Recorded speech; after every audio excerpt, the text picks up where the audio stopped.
Hello, Internet! Welcome to episode 401 of the Assorted Calibers podcast. The Second Amendment podcast is a little bit for everyone. I'm Weer'd, and tonight I am joined by the greatest hostess in all the universe, Aaron Paulette. How are you doing, Aaron? I have no idea what's going on in the world anymore. The last few weeks have been a blur. And to a certain extent, I'm happy about that. You and me both for drastically different reasons. Okay. But why don't you go first, Aaron? And first up, I will say I have actually introduced you for several of the shows where you have not been present, and to much dismay of my co-hosts. But I'm glad that it is in fact you responding back tonight. Thanks. Look, I'm unsure what you're expecting of me right now. Aaron, how are you doing, and what's been going on in your life? How long you got? I'll pack a lunch. So, I mean, I think people know that my mother has been having health problems since, like, early May. And the most recent bit of, I mean, I can't really call it drama because it was a legit emergency. But, okay, so Tuesday afternoon of last week. And, by the way, for various reasons, some of which I can't remember anymore, even though we normally record on Monday, I just said, look, let's push it to Tuesday. And because David and Oddball were recovering from LibertyCon, and towards the end, you also said, yeah, that works out because you were, I don't know, having a day or something. Yeah. And so anyway, it's Tuesday afternoon. I am sitting in the reception area waiting to go talk to my therapist. Because if nothing else, I have someone who will pretend to be interested in my life for an hour. And my cell phone rings, and it's from my mother. And she doesn't normally call me, especially since she normally takes a nap at that point. And so the spidey sense is tingling. I don't know what's going on, but I don't like it. And so I answer it, and she says something to the extent of, I just woke up in a pool of my own blood. Should I call the ambulance or call 911 or something like that? And I go, yes, absolutely. I'll be right there. And then I tell the kind of baffled receptionist, yeah, Mom woke up in a pool of blood. I gotta go. See you next week. Bye. And then I drove as quickly as I could without being reckless, but still pretty aggressively to get home. It's normally like a 7-minute drive to get from my house to the place where I see my counselor. I don't know how long it took me because I wasn't paying attention to the clock. But what I do know is that by the time I got there, the ambulance had already arrived. She was in the gurney and they were wheeling her out. And so I was impressed by the response time because usually ambulances, well, you're panicking and you're waiting for them to show up, and it seems like they'll take, 10, 15, 20 minutes. And so they were definitely there in under 7. They might have been there in under 5. So that was really reassuring. And so after I make sure that, okay, you're taking her to the hospital that I'm aware of, and you know her allergies and what she's taking and things like that, because, we got a sheet on the fridge for this sort of thing. And okay, they have all of this good stuff. So I have to go in and I have to reassure Tilly and let her know that everything's going to be okay. And I, close up the house and I get my go bag for the ER, which, has seen some use and it's starting to wear and tear. There's like a seam that's ripped out and I'm going to have to get that fixed or at least replace it. And so, yeah, I get there, with my mom and, emergency rooms are where time goes to die and we're put in this little tiny windowless room and just waiting to see the doctor. We don't actually see the doctor. We end up seeing like a nurse practitioner. So this next part is probably a little bit gross, and if you don't want to be grossed out, you should skip it, and that's not going to hurt my feelings. So here's the thing. My mother has been complaining. Well, no, yes, she's been complaining, but she has been experiencing severe pain every time she has a bowel movement. I mean, she is crying out to God in agony as to how excruciating the pain is, praying to be delivered from it. So, she's not faking. My mother's a tough woman. I mean, this is a woman who got bit on her finger by a pygmy rattlesnake, discovered she was allergic to the anti-venom. Her entire arm swelled up to about halfway to her bicep and turned, bruised bluish black, and then came out of it okay with minor, if any, loss to her, manual dexterity. And she was bitten on her primary hand, too. So look, she is a tough woman. And when she is crying out in pain, begging for deliverance, it is serious. But every doctor we've gone to, every emergency room that's looked at it just says, oh, she has hemorrhoids. Meanwhile, she's going through like 2 tubes of preparation H with lidocaine a week. This is not just a hemorrhoid. There may be hemorrhoids involved, but there's more to it than that. Personally, having heard the Kevin Smith story, I think it's an anal fissure, because right before all this happened, she said that she felt like something scraping or tearing as she had a bowel movement. And so, okay, sounds like there's actually a wound in there. Well, as we are waiting to be seen by the professionals, my mother starts yelling and crying out. And so, short version, she has no fewer than 11 uncontrolled bowel movements, soiling herself with a lot of blood. Now, I don't mean enough blood that she's going to bleed out, although they did give her a transfusion.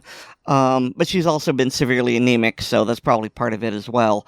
But, when the professionals, have to clean her 11 times and go, that's more blood than you would expect from a hemorrhoid, I'm going, gee, you think? So they send her to get a CAT scan, and they see the bleeding in the colon, and they get her prepped to do a colonoscopy. And I believe the technical term is just a sigmoidoscopy, because the sigmoid colon is like the part of the colon that's nearest to the rectum. Just before, yep. Yeah. And so they go in and they discover that she has a bleeding ulcer in the colorectal area. In other words, it's in the foyer right before the back door. And it wasn't bleeding at the time by that point, because I think she'd pooped out her toenails and hadn't been eating anything. So, that was harrowing. And then she was super weak because of anemia. And it turned out she had like 3 separate infections. She had E. coli, which she's had before. Again, probably because there's like a wound in her colon where E. coli naturally lives. Mm-hmm. There's norovirus, strangely enough, although she hasn't been, she wasn't puking. I had norovirus for like 8 to 12 hours. It was what took me out of Mag 40, and I was starting to get sick with it when I did my final shoot, and I was very upset with how I shot. But then afterwards, when I was in the bathroom all night, sitting on the toilet and puking into the bathtub, I'm going, if I was sick and I shot that well and passed, I must be a good shot. I felt better about myself. Anyway, norovirus, the closest to hell that I can contemplate. 0 out of 10, do not recommend. Anyway, they said she had it. She must have had it very mild, or maybe it was all in the colon. I don't know. And also a bacteria that I had never heard of before, Campylobacter. Okay, I know that one. I don't remember what the symptoms of infection of it. I mean, I could look it up, but I don't care. But anyway, that one was interesting because I got a call from the health department about that, because Campylobacter is one of those infections that the doctors are obligated to report to the state, and the state has to investigate and find out where it came from. And the short version is, we don't know. Because, this guy wanted all sorts of questions, and it's like, okay, sit down, and I will answer you in excruciating autistic detail, telling you everything that I know. And, it's kind of interesting when I can go, look, I live with this woman, I eat what she eats, we share the same air, I haven't gone... It's okay, like in the past 6 months, I've gone out of town once. She doesn't leave town. And I'm just, no, sir, we don't drink raw milk. That's apparently one of the big sources of it. And so the best we could figure out is that just because of the infections she has and the anemia, she was weakened. And so just this low-level crud that kind of permeates places, like she probably got it going shopping at like Target or Walmart or Publix or something like that. Or she got something it in the hospital. Wasn't maybe, but hospitals are filled with sick people. It's a common vector for a lot of really nasty infections. Yeah, maybe. I hadn't thought about that, but maybe so. But anyway, it was just, we figured something wasn't properly sterilized, and she got sick. So anyway, I mean, that's why I didn't make it to the podcast that night, because I'd spent like hours worrying about her, and I was exhausted but also wired on adrenaline. And then, like, for the past week, I mean, I've been doing all of my chores, and I have to then do all of Mom's chores, and then Tilly is wondering where Mom is, and I knew Mom pay attention to Tilly. I didn't realize fully how much, because she was just after me. It's like, give me attention. And I'm going, why are you? Oh, right. This is the time when you normally curl up on Mom's lap. So, yes. And by the way, it's been incredibly hot and incredibly humid here in Florida. The heat index is something like 108 or more. So it's just going outside is enervating as heck. And it was just one of those, I've got so much on my plate, and I've got no one that can help me, and I have no idea when any of this is going to get better. I got super close to cracking. There was a time there when I was considering checking myself into the Hug Me Hotel just so that I could get a frickin' break. But if I did that, then who's going to take care of Tilly? Who's going to take care of the house? Even when Mom came home on like Saturday, she would get winded going from her bedroom to her chair in the living room. And so, my work didn't get any better. And in fact, I love my mom, but now it's like, okay, so now I've got an old person moving slowly in my way, and it's just like I've got to resist that image to say, "Mom," that urge to say, "Mom, I love you. Get the heck out of the way. you are slowing me. That just go sit down in the chair. I can do this faster by myself." And yeah, I had a bad day yesterday, and But fortunately, Mom is feeling a lot better today. I mean, she's still incredibly winded, but she at least had the energy to help do one chore, which I absolutely hated doing because I had to be bent over all the time, and it hurt my knees and it hurt my back, and I got to go out and do it 100-degree heat to feed the animals that she loves, and it was just like I hate doing this, and one of the times I'd have to do it is right before I walk Tilly. So it's like, okay, I go out there, I'm already hot, my knees are already hurting, my back is already hurting, and now I have to walk this energetic dog who wants to go everywhere at full speed. Ow. And so today she was able to do that, and just that one chore being taken from me has made my life so much better. Mm-hmm. So, yeah, that's where I'm at right now. I got pretty close to cracking, but I didn't, fortunately. So that's how I'm doing. Yeah, and I get it. I'm just glad that your mom's doing better. I haven't heard much from you because you've been so busy. So it's one of those like, but how's she doing? I mean, look, let me put it to you this way. I haven't been keeping in contact with my brother and my sister either because they've been nagging me for details. Yep. And one of them, I was just like super bitchy. And it was something like, look, Mom's in the hospital where she belongs. She's not going to die tonight. So let's just take a breath, okay? So, yeah, it's been a week. How are you doing, Weer'd? I mean, I am just as discombobulated, but from entirely different reasons.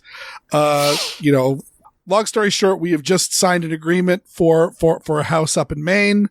Doesn't mean we've got it yet. There's still inspections and things like that to do, and there's still a lot. And this has been an emotional roller coaster for all the stuff, and maybe once all the smoke is cleared and I am recording from the free state of Maine, I'll recount a sanitized version for the podcast, but I'll just say we don't have it yet, but pretty much the dream house that we have been looking at this whole time we are in agreement for. So hopefully, all things going well, we will close on that, and that will be ours. And then the joys of moving will enter my life.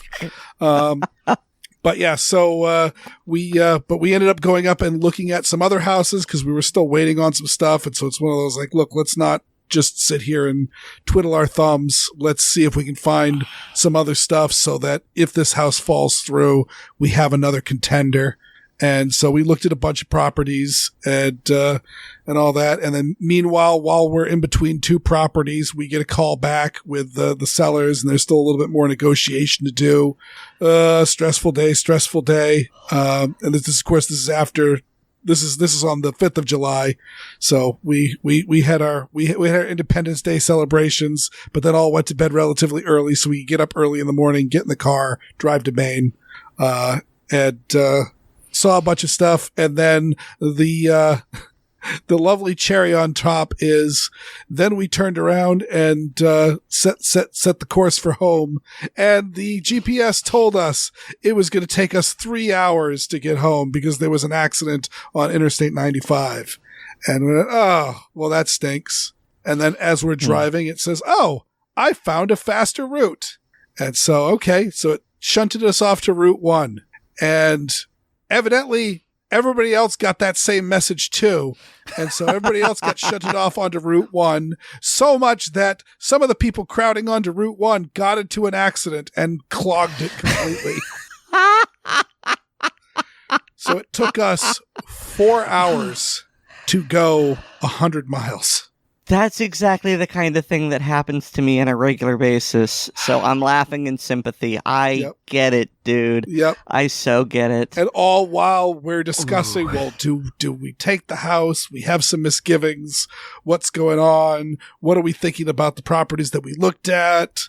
And all of that. And like the properties we looked at all had really, really good parts to them and some really, really bad parts to them. And so it's just one of those things of the, there was one property that I'm like, you know what? I could be perfectly happy with this one. We could absolutely put an offer in on this one. And my wife and daughter were like, no. And then there was another property where my wife and daughter were like, I really like this one. And I'm like, no, I don't like this one at all.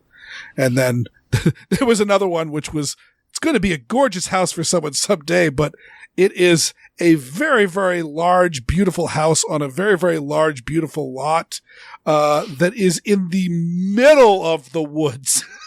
On a dirt road. Yes, on a dirt road with with a wooden bridge with no side railings to get to it. And all that. And the road is like 1 car wide. I'm like, what happens? I mean, number one, what happens right now if a car comes in the other direction? And then what happens now when the car comes the other direction when there's snowbanks on either side? Like, it's just one of those like, oh, it was, I mean, that one, as we were pulling up, there was a deer standing just in the thicket, just saw us, went, oh, fine, and then left to the woods. And then there was a turkey running across the property. And I'm like, look, wildlife. Okay. I like this, but could I live here? No, I would not want to live here. You get to be a bad storm and you just start having the cabin fever. Just we'll just eat the small one first. Jeez. Yeah, but you showed me the house that you put an offer on, and it is a gorgeous house on a gorgeous plot of land. I mean, I would live there. It's fantastic. So well done. I don't know if you picked it out or your wife did and you just agreed, but either way, someone has fantastic taste, and I sincerely hope you get it. My wife is the one that loves just browsing real estate listings, and that's just one of those, like, even before we were, there was no hope that we were going to move, but she was still looks at real estate listings here in Massachusetts, in there. She's looking at real estate listings in North Carolina. She just likes looking at real estate listings. It's fun for her. And all that. And so she found that listing.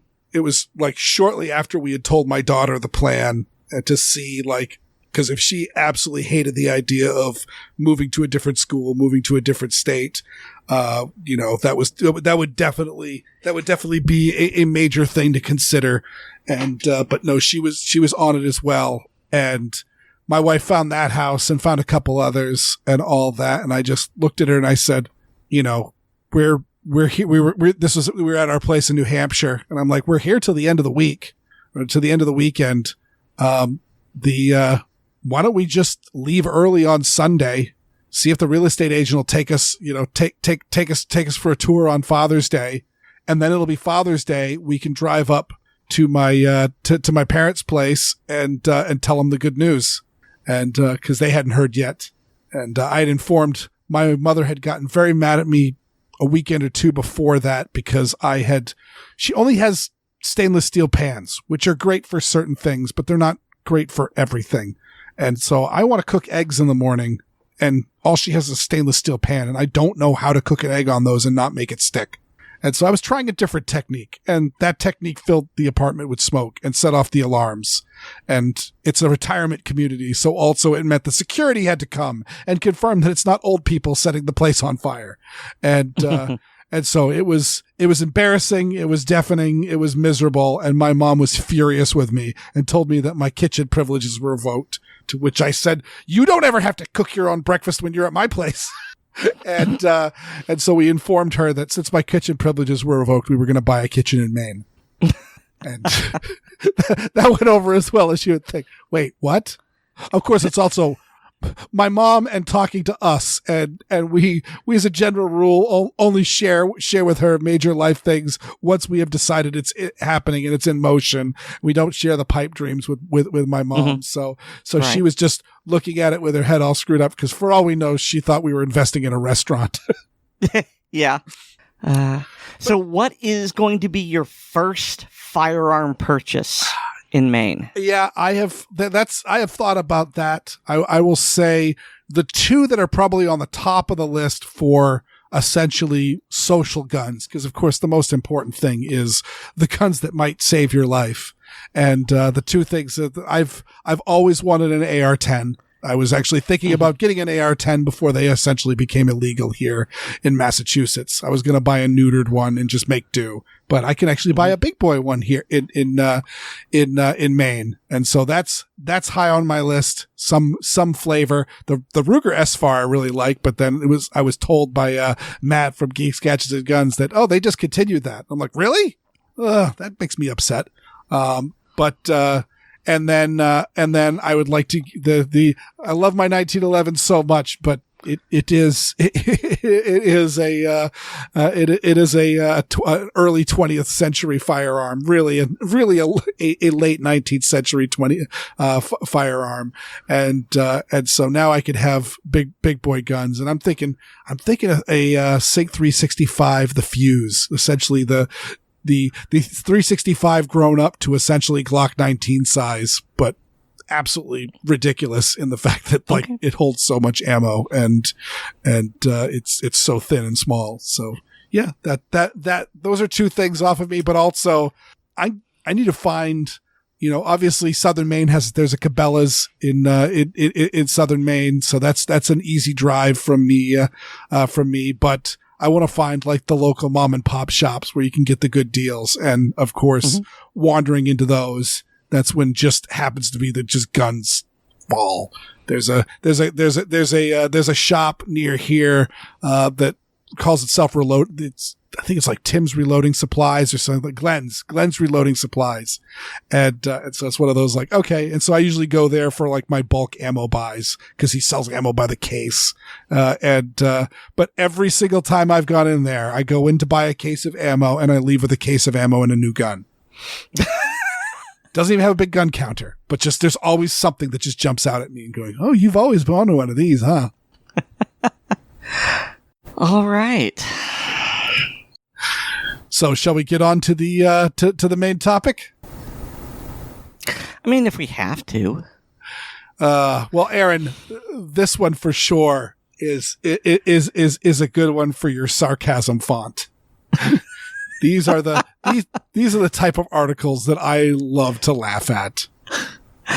Yeah. Okay. So your first hint, folks, is that it's from the March for Our Lives website. Mm-hmm. Yes, and so this is an article written by Piper Heilbronner, and she's an intern. So I think that's pronounced Heilbronner. Thank you, Aaron. I'm amazed I did that. It's her. It's Piper Herboner. But the title is, "What Does Freedom Really Mean This 4th of July? How Guns and the American Identity Have Been Conducted Since the Founding of the Country." Now, just those two sentences by themselves are innocuous. Mm-hmm. It's only when you take that in connection with March for Our Lives that you go, "Oh no." Actually, that's the funny part is I hadn't realized that there was a subtitle on that, and I just assumed that it was going to be juicy, and it really isn't. But it's not. But it's the usual hoplophobic prohibitionist whining. Mm-hmm. And the big thing that I've got is just it's talking essentially about really the whole history of the United States, for the whole 250 years of the United States in 8 paragraphs and all that, and it is 250 years long and a half an inch deep, because so much of this is just so shallow and just thrown out on just paper thin grounds. So essentially talking about, the Revolutionary War, and they luckily don't attack us for being mean to murdering those kind British soldiers. And then they talk about some various Native American massacres that were going on, never minding that those were conducted by the U.S. government. Like that was the people that actually would be enacting the gun control laws, not the people that would be affected by the gun control laws. But they didn't. None of these statements were thought through more than it took to type them. And various, gun, and they talk about the Jim Crow laws. Never mind that the Jim Crow laws were really kind of the birthplace of the modern gun control laws. There were gun control laws before that, but the stuff that we're using now, there's some Jim Crow laws that are still on the books right now, such as the North Carolina pistol purchase permit. Didn't that get struck down, repealed, stayed? It may have. There's been so many times when it's been on the block, and I will say that I've forgotten whether or not it did finally get killed. It's only a matter of time before it does. I recall Sean Sorrentino asking me to draft a letter that GRNC could use. Mm-hmm. They are no longer required, effective March 29th, 2023. Nice. That's good to hear. But, I bring that up because it was like, I'm pretty sure that when I was writing about that, I did use the phrase Jim Crow era law. Mm-hmm. Because it absolutely is. It's a $25 permit, and I believe I haven't looked up the actual documentation. So again, note that I'm speaking from secondhand knowledge, but that the reason why it was $25 is that was how much a black freedman made on an average week, and so the idea was he was going to have to pony up a week's salary before he then could turn around and pony up another week's salary for the actual gun. And of course, it's not an actual permit; it's a coupon. That you're paying money for, because when you buy the gun, you turn over the permit. If there's another gun in the case and you go, oh, you know what? We're running a 4473. Why don't we put 2 on that? Nope. You need to go back to the sheriff's office and get another permit. Mm-hmm. Or get your concealed weapons permit. I seem to recall that even if you had a concealed weapons permit in North Carolina, you still needed to fill out the pistol purchase permit. Maybe. I think it was an exemption. There might have been an additional form, but it's very similar to the how your waiting period you can supersede by showing your concealed carry license. Look, all I'm saying is that if the state has a way to milk money from you, they aren't going to repeal it. That's true.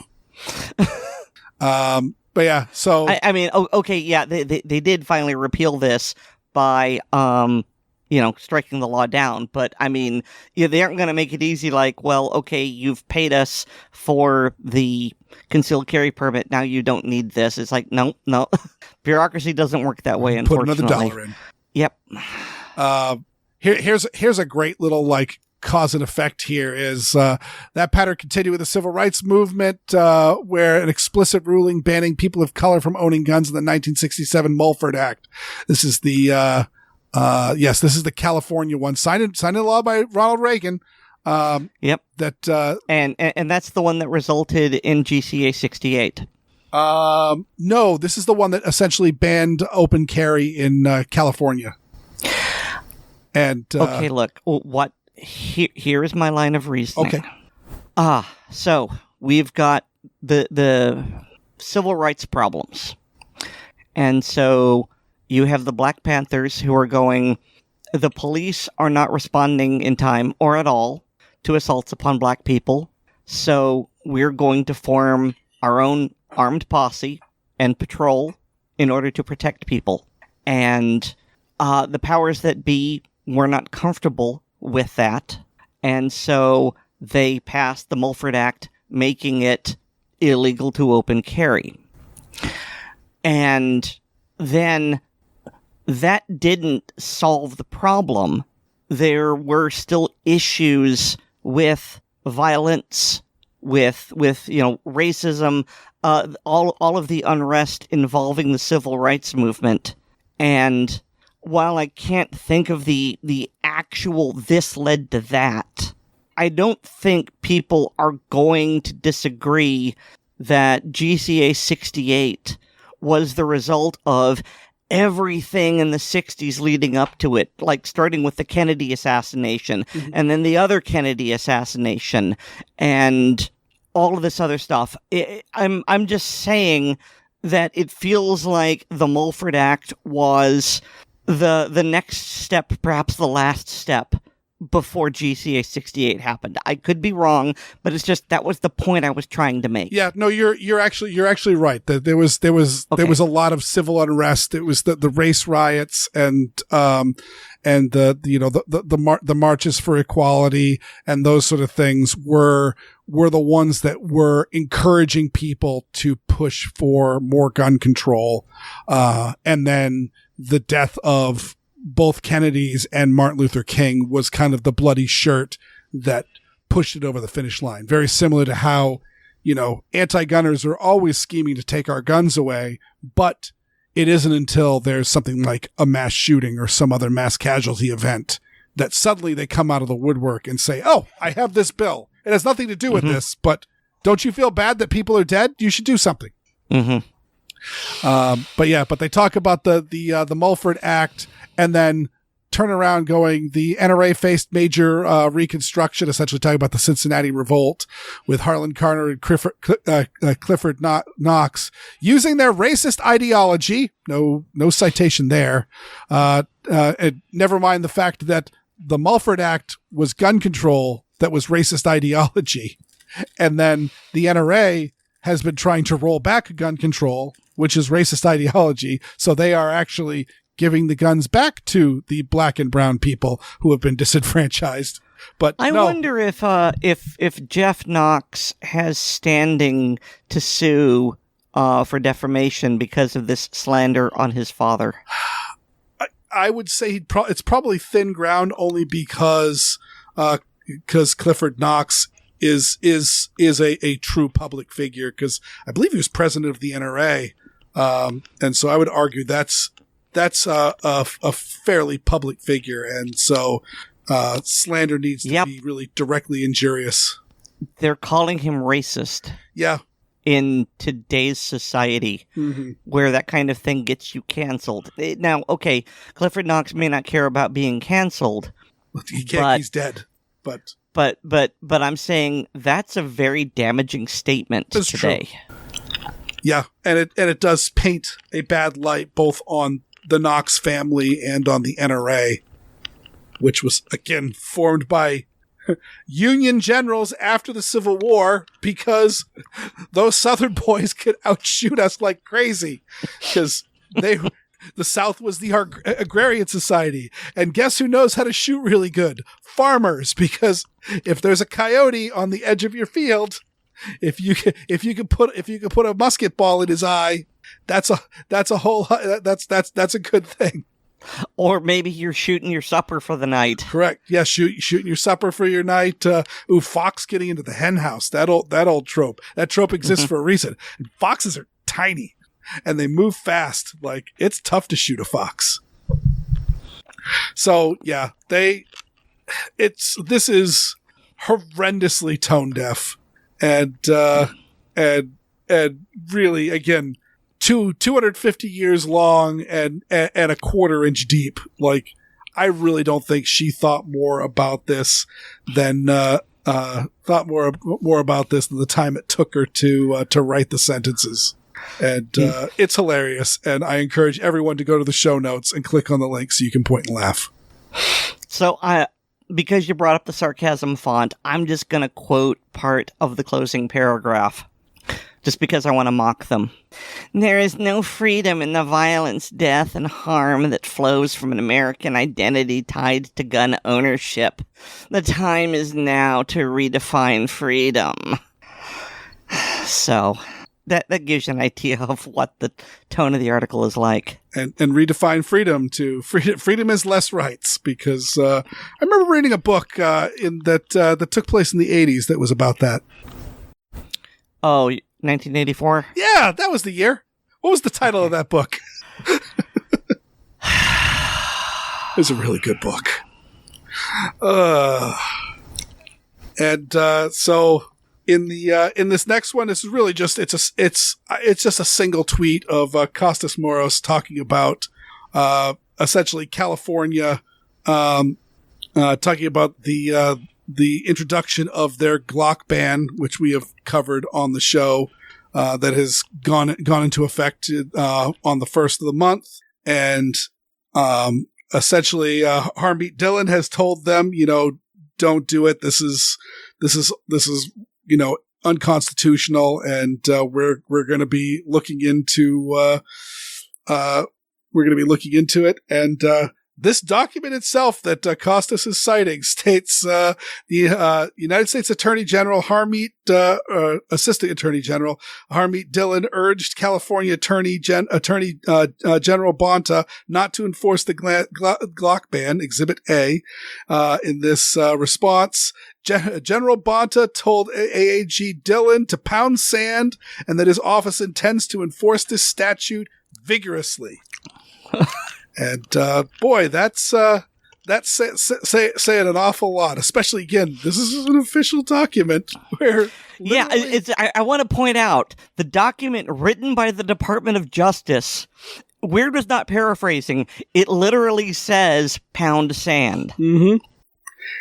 And so, yeah, that's the wild times that we live in. Where, I mean, again, the number of Supreme Court tests that we now have under our belt to test to see if this Glock ban, a ban on literally the most popular handgun in America, is and also anything designed like the Glock, of which you could say that very similar to the AR-15, the Glock is not only the most popular firearm in America, but also the next several other ones are essentially imitation Glocks, so to speak.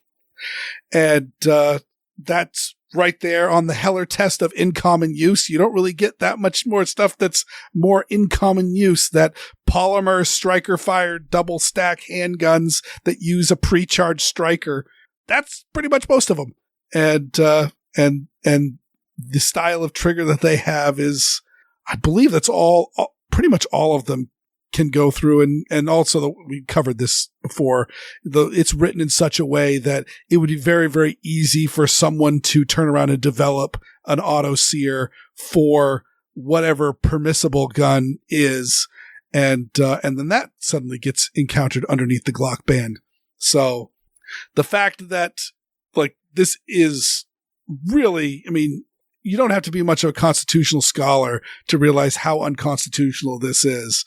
But California is doubling down, and they're going to Leroy Jenkins their way into the next lawsuit, which is really frustrating because, again, something needs to be done when it comes to essentially people just ignoring the Supreme Court.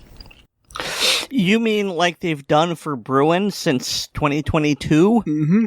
I mean, really, like they've done for Heller as well. Really, Heller, it was more they did some lip service for it, but they were just as much of we'll follow the parts that we are okay with, and there's really not anything to do because it's never been an issue before. Every other time in America, essentially, if the Supreme Court says no, you can't do this, they go, well, fine. I think we can move on to that.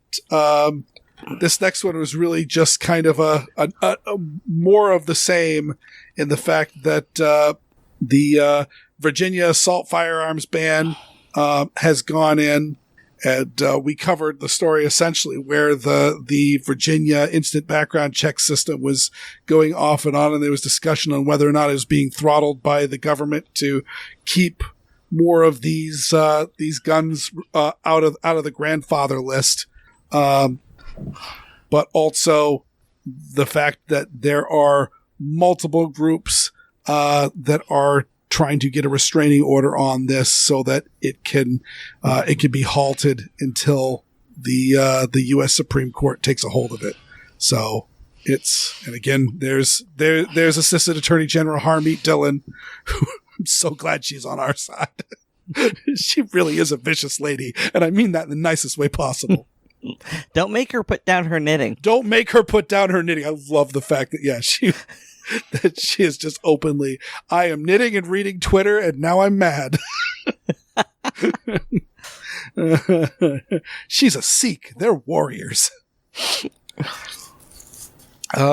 So yeah, that's just, it's good sign that, it's good to see the government on the people's side for once. Cause it doesn't matter if it's been Democrat or Republican. They really kind of haven't been doing a lot for us. And they still could be doing a lot more, but, I can't knock them when they're doing something good. And then here's the last story that we've got before we move on to the segments. And this is new gun control group wants to shame enablers of the firearms industry. And essentially this is talking about this is a group that is emerging from the Highland Park shooting in Chicago, where it was an Independence Day parade where a person got a hold of an AR-15 and fired down onto the crowds that were watching a parade. And they are this group is called the Highland Park Peace Project, or HP3.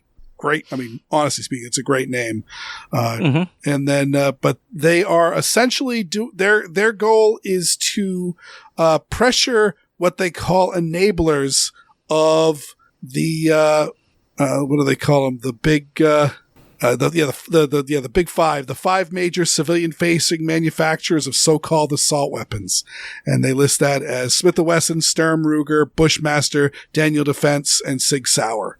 And to which us gun nuts go, well, there's way more than that. And Kalashnikov, the Kalashnikov concern is swearing in Russian. What do we, chop liver? But yeah, and so they're essentially pressuring groups, and I mean they're talking about like calling Amazon evil enablers. I assume because you can buy gun accessories on Amazon. I know I have, and things like that. And they're trying to get them to divest from these firearms industry. I guess in theory, trying to bankrupt them, which is kind of tough when there's gun control groups about. And I was trying to think, actually, Aaron, do you remember there was a group a while back? I mean, I know that there was Project Choke Point, which was which was essentially it was an Obama era program where essentially they picked a whole bunch of, it was essentially a blue law, things that they considered bad, and so they made it so that credit card companies wouldn't process payments for the porn industry or the legal cannabis industry or the firearms industry. And so they were trying to get rid of, so that, you could go to the gun shop, but if you wanted to swipe your credit card company, the banks would say, no, we don't deal with such groups. I don't think that was Obama. I think that was Biden era. Okay. But, or maybe but yes, I know what you're talking about. Yeah. I think maybe you're confusing that with Fast and Furious, which was during Obama. Yeah. I thought there was an Obama era one as well. I think there was I think Biden doubled down on it, but I think there was also an Obama program.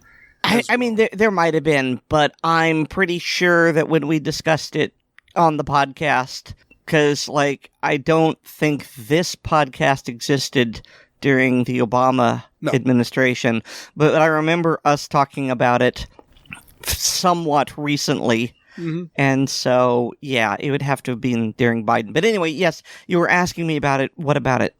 No, I was just saying that I think there was also, I'm trying to remember if it was one of the anti-gun groups or if there was a separate group like this as well that was also trying to, I remember it specifically saying trying to get index funds that traded in Smith & Wesson or Ruger stock to divest?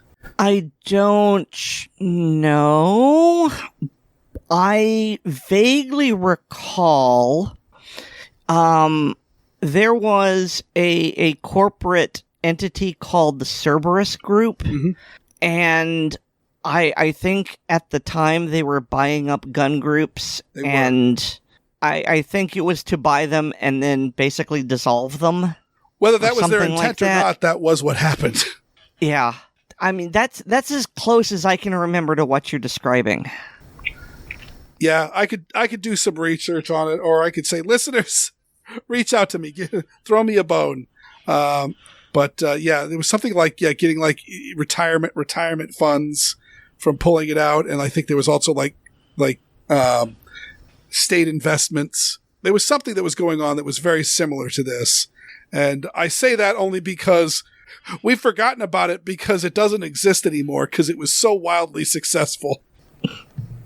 So I believe this is nothing new, and also something that has been tried before and has failed. And I wish them all the luck in failing. I like that. I wish them all the luck in failing. I've got to remember that. All right, let's get on to some segments. We've talked enough. This seems to be a growing trend, a segment where a contributor explains how Weer'd was wrong. This time it's Paul talking about a statement I made about distilling.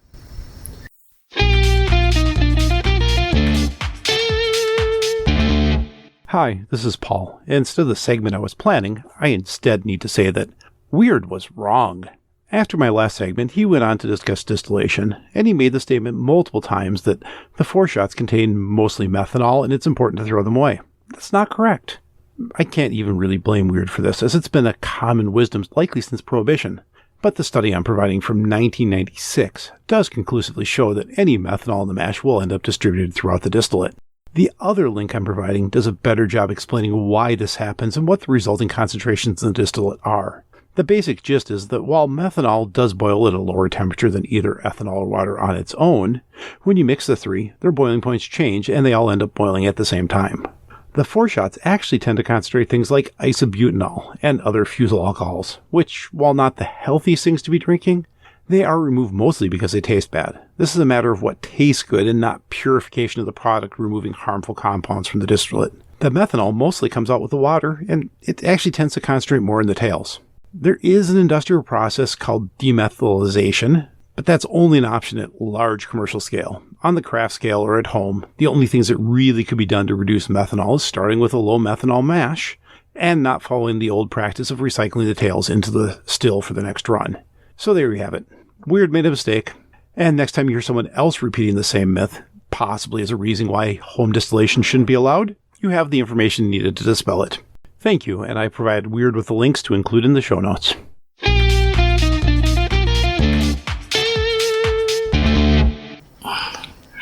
I had never heard this, and Paul's right. I've been saying this forever, that the heads are mostly pure methanol for years. Pretty much as soon as I started learning about distilling, that was one of the first things that I learned is, you throw out the heads because it's mostly methanol. Well, I mean, in your defense, I heard something similar. I was watching like a documentary on moonshiners, and they were saying, you have to throw out the 4 shots, and they called it the angel share because that was the part that was poisonous. So it's not just you. It's probably one of those. Well, everyone knows that it's poisonous when it's not. And since we're in the actually level, most of the time I've heard the term, and you may have actually heard that as well, because it's not like it's a set industry term, but the angel share is also often referred to as the amount of alcohol that gets absorbed or evaporates from the barrels. So you fill the barrel all the way up, but by the time you open it, when it's time for bottling, there's less liquid in it because it's been sitting in a warm warehouse for, a year. Okay, I may have been conflating the two. Yep. But, and I will note that, Paul says that, it's not removed because it's terribly poisonous. It just tastes really bad. But we've really kind of developed our sense of taste for very practical reasons. And if it tastes bad, it's probably bad for you. One of the things you often read about is like alkaloids, various, either toxins that are in plants or stuff that's, medicinal, are alkaloids, and I mean they're very alkaline, so therefore they're very bitter. And most medicines are extremely bitter. As a matter of fact, my wife was working on pediatric formulations of medicines for a while, and there's a huge amount of flavors that they need to add to cover up how bad most medicines taste, and that is in fact because they're toxic, and hence the reason why you need a prescription and your doctor tells you how much to take, and not just take it whenever you feel like it.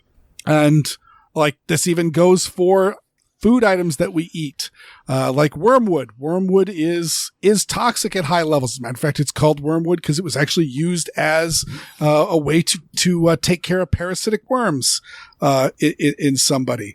And it is bracingly bitter. True, but wormwood does increase your libido.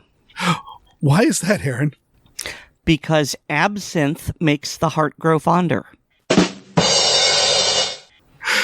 I was hoping for a really interesting factoid that I hadn't heard, but thank you for that, Aaron. This segment also further solidifies my theory that all the people poisoned by bad bathtub gin were that was during Prohibition. I mean, they were teaching it to me in like my high school history class about just people making bad bathtub gin and distilling improperly, and then the feds would come in and find all these people dead. They were trying to get drunk and they killed themselves from methanol poisoning. And as Paul was noting, the methanol's coming from the fermentation process. It's in there. So when you're drinking a glass of wine or a glass of beer, you are consuming methanol, just not enough that it's toxic. And so when you go and distill it, all you're really doing is pulling the water out and some of the, the heavier stuff, the starches and the sugars and things like that. And so there's just as much ethanol in that distillation run, or methanol in that distillation run, as there was in the fermented drink that you started off with. So the idea that you could kill yourself by doing that, you need to do something that I've now learned is impossible, of distilling just the pure methanol and drinking it straight, which is on par with, drinking, rubbing alcohol. Stick your nose in a bottle of vodka. It's strong, but it kind of smells good. And then stick your nose in rubbing alcohol, and it is absolutely bracingly bad. So it solidifies the point that, like, I don't think anybody died from being an incompetent distiller. And in fact, all those deaths were from that secret government program where they poisoned people and then concealed the fact that they had poisoned the people and instead used it as propaganda, say, hey, you moonshiners, don't you drink moonshine. Don't you engage in bathtub gin, because if it's not done right, it'll kill you graveyard dead. I mean, you're saying that like it's controversial, but this is not controversial to me at all. I mean, we know that. Well, okay, I thought I knew that the government poisoned a lot of alcohol during Prohibition, and this part I do know for a fact is that there is denatured alcohol, which is where you take alcohol and you add something poisonous, nauseating, bad tasting, foul smelling, but in order to discourage people from drinking it so that you can sell it as a fuel and not as liquor. Mm-hmm. And so this is just something that I took as truth. It's just, yeah, that it sounds absolutely like something the government would do during Prohibition. Why are you making it sound like this is a big deal? I thought it was settled fact. Yeah, well, I think at least as far as I know, you hear the myth frequently, and I mean I hear it all the time, especially talking distilling. Be careful, you distill it wrong, you'll go blind.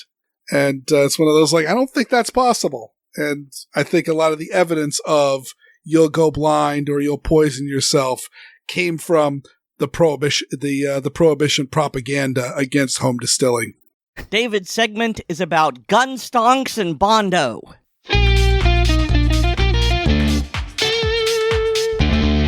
Hi, and welcome to Gun Lovers and Other Strangers. Back in Assorted Calibers podcast episode 141, I discussed how wood for firearm use is chosen, cut, fit, and finished.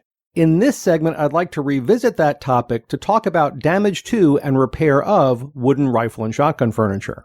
While the trend these days is towards synthetic stocks, wood will always have a place in the firearms world.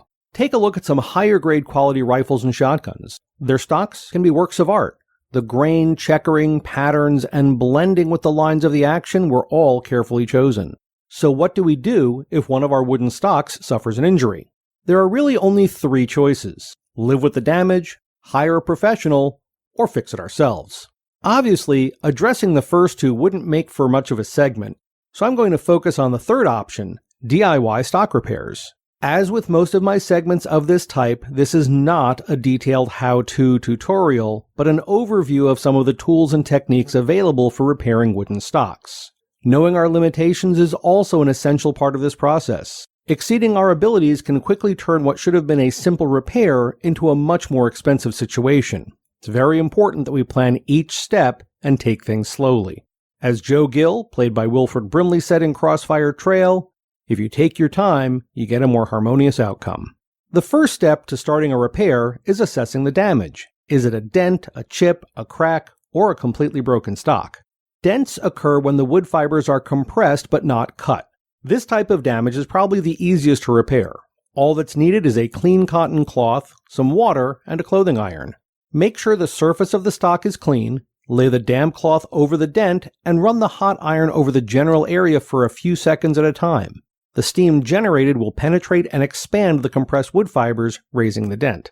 This operation will almost certainly take several passes of the iron and may not raise the dent completely, but it should improve things. Make sure not to leave the hot iron on the cloth for too long, as it may scorch the wood or damage the finish. Cracks can occur for a number of reasons. Regardless of cause, they weaken a stock and can invite further damage if not repaired. The location of cracks in a stock can affect the methods used to repair or reinforce them. Edge versus middle, large versus small, etc. Condition of the wood also needs to be taken into account. In extreme situations, it may be necessary to cut away rotted or severely damaged wood and mortise in a healthy piece. It's also important to remove as much oil as possible from the site so the glue has a better chance at proper adhesion. I prefer Brownells Acraglas or Acraglas Gel for stock repairs. It's a two-part epoxy that can be tinted a variety of colors. For stock repair, black is the optimal choice as it will blend with the grain better than any other color. When repairing cracks, the general idea is to gently widen the crack just barely enough so adhesive can be forced between the surfaces. The part is then clamped with a non-marring material such as surgical tubing or bicycle inner tube. Once completely dried, the site is inspected and, if necessary, a scraper or similar tool is used to gently remove any excess glue. Finish repair may be necessary after this process. Next are chips. The most common example of this type of damage is the toe of a stock breaking off, usually from an impact. Repairing this damage is more involved and may be beyond the skill of some. It requires cleaning up and smoothing the break, finding a piece of similarly grained wood, attaching it to the damaged section, then filing and sanding it to the same contour as the original stock. This may include adding a reinforcement to the repair. Then completing the project by carefully refinishing the repair to as closely as possible match the rest of the stock. When it comes to breaks, I'm going to separate them into two subcategories: severe cracks and complete separation. This type of damage primarily occurs at the wrist of a stock due to it usually being the thinnest section. A significant enough impact can cause stress cracks or actually break the stock in two. When dealing with the former situation, treatment is similar to how any other cracks are handled, plus the addition of reinforcing elements. First, address the cracks as well as possible using the process I described previously, then add strengthening to help support the repairs and, hopefully, prevent further damage. These reinforcements involve drilling one or more holes through the damaged section, then epoxying threaded rod or hardwood dowels in place. Once the adhesive is dry, carefully trim the rods or dowels close to the surface, then slowly file and sand them flush. If using threaded rod, it can be countersunk below the surface, then plugged with a section of hardwood dowel. Once the site is cleaned up, refinish the repaired section of stock to match the rest as closely as possible. Dealing with a fully broken stock can be much more complex and involves specialized skills and experience. This is not for beginners. I strongly recommend passing this type of job on to a professional or, if possible, simply replacing the stock. This level of repair involves all of the worst elements of a combination of a jigsaw puzzle, adhesive getting everywhere, planning and executing reinforcements, refinishing, and time. Oh, and cursing. Lots and lots of cursing. For most people, it's simply not worth the time, effort, and frustration. So there you have it. A variety of stock damages and some methods to address them. I hope this segment encourages some of our listeners to develop new skills. Have fun and take care of your wood. Okie dokie. Okie dokie. Okie dokie. Okie dokie. Can I get an okie dokie? That about wraps up this segment. If you have any questions for me or suggestions for future segments or a comment on a past segment, please post them on the Assorted Calibers Podcast Facebook or MeWe pages, and Aaron or Weer'd will make sure I see them. I'm also a contributor on the Blue Collar Prepping blog, which can be found at bluecollarprepping.blogspot.com. Finally, I'm a published author, and books with my stories can be found on Amazon under the names Brena Bock and David Bock. That's all for now. Thanks for listening. I'm David, and this is Gun Lovers and Other Strangers.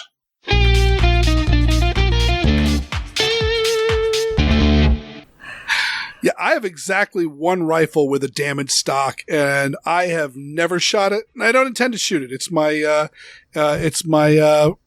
Russian 1891 Mauser, and yeah, no, I didn't buy it to shoot it. I got plenty of cheaper, less rare Mauser, and if I need to shoot one of those, I'll shoot that. And I'm worried that trying to fix it would ruin its value anyway.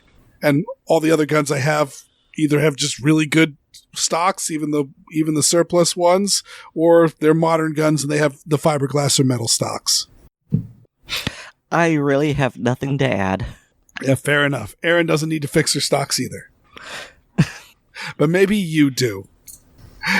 I mean, I thought it was very interesting because I didn't realize you could repair a dent in a wooden stock. Mm-hmm.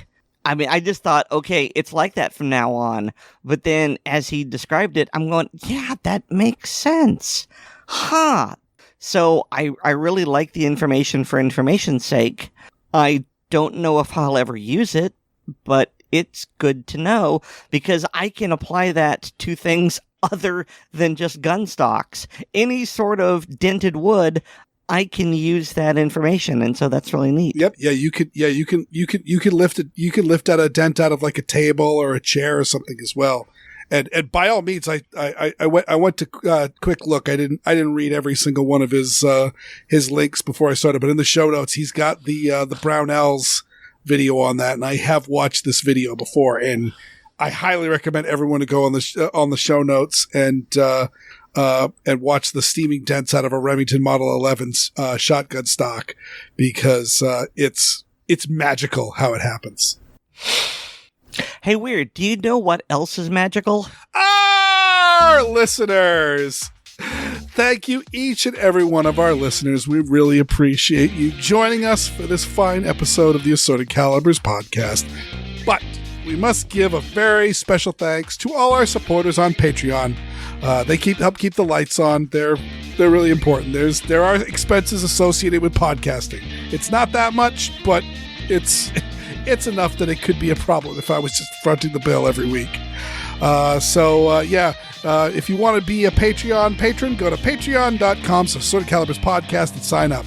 They can get early release of the podcast. They can get our ACP blooper reels, where are all our outtakes and side talks, and just generally going off topic.